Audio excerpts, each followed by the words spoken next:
A spy agency's AI now has rules. But the data it could analyze includes your digital footprint, and a massive security breach just revealed the one vulnerability they can't possibly patch. By the end of this video, you'll understand if these AI red lines are a real promise or a public relations stunt. It all starts with a deal between America's most secretive agency and its most ethical AI lab. The National Security Agency, the NSA, has a data problem. The sheer volume of global digital communication, emails, texts, satellite signals, is too much for their old tools to analyze effectively. So, they're turning to commercial AI. But they didn't go to just anyone.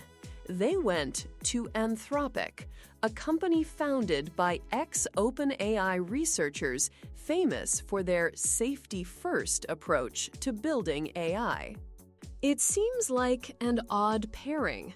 Why would the famously cautious Anthropic partner with the NSA?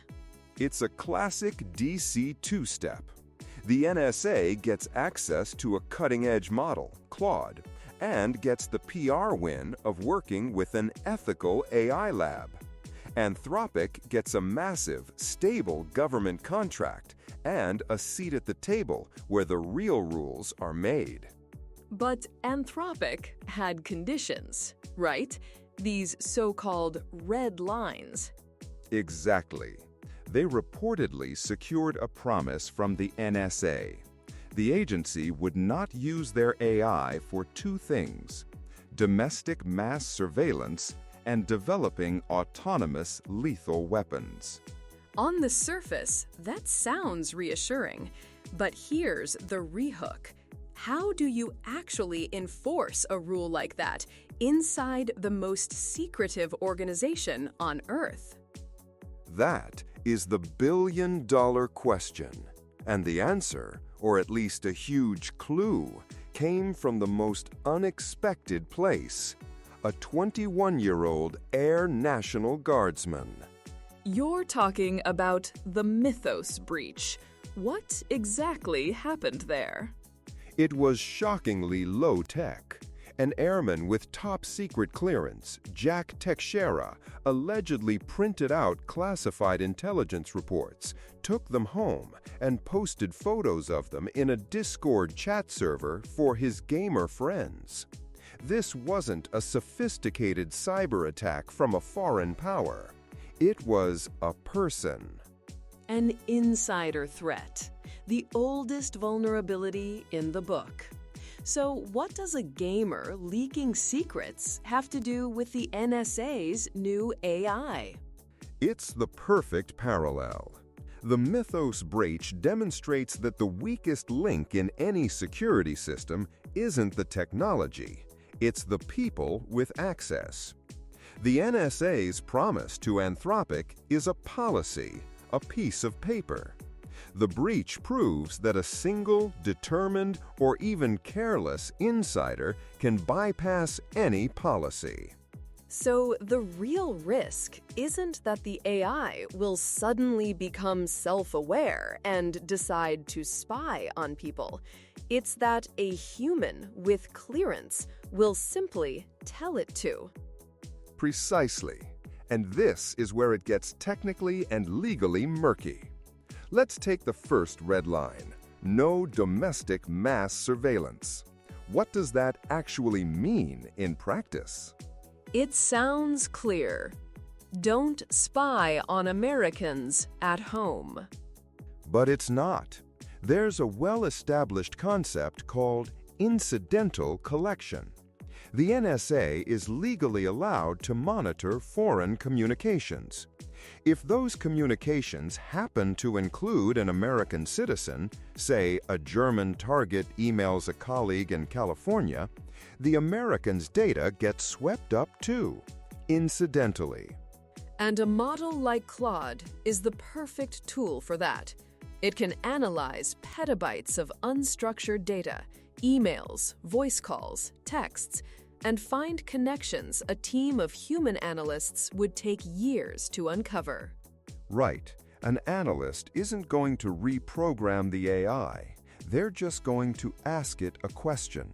A query like, analyze all incidentally collected U.S. communications that mention this foreign operative's code name. That's not technically domestic mass surveillance under current interpretation, but the result is the same. An AI is analyzing Americans' private data. And the same logic applies to the second red line: no autonomous lethal weapons. Yes, the key word is autonomous. The promise isn't no AI in warfare. It's that the AI won't pull the trigger by itself. But what about AI-assisted targeting systems that identify 100 potential targets, rank them by threat level, and present them to a human operator who just has to click confirm?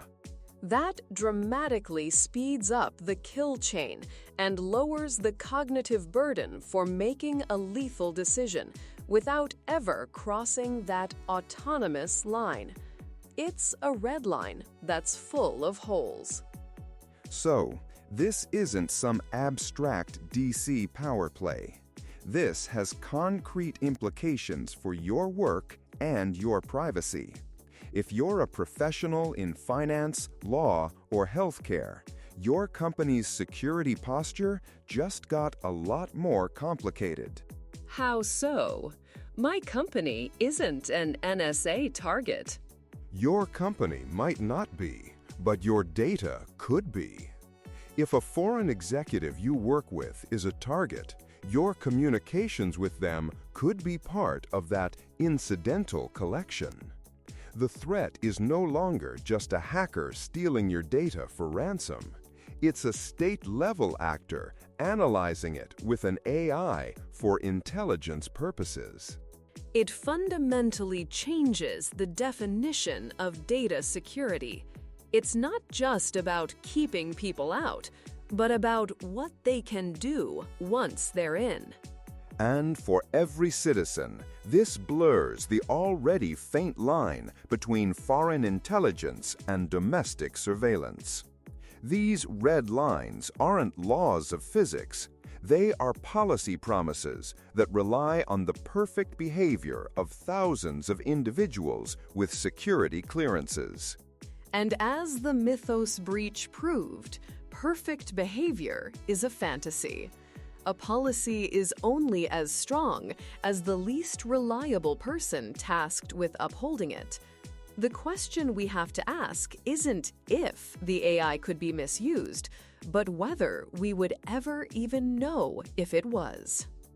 So, in the end, the deal between the NSA and Anthropic promised AI with guardrails. But the Mythos breach exposed the human-sized hole in that security blanket. The real danger isn't a rogue AI breaking its programming, but a cleared human asking it the wrong question in the right way. And that's a vulnerability no one has figured out how to patch. If you want to cut through the hype and understand how AI is actually changing power, money, and security, subscribe to Decoded AI and hit the bell so you don't miss an episode. Next week, we're breaking down the quiet race to build AI that runs entirely on your phone, completely offline. The technology is already here, and it could be the beginning of the end for the cloud. That's the signal in the noise. AI Decoded.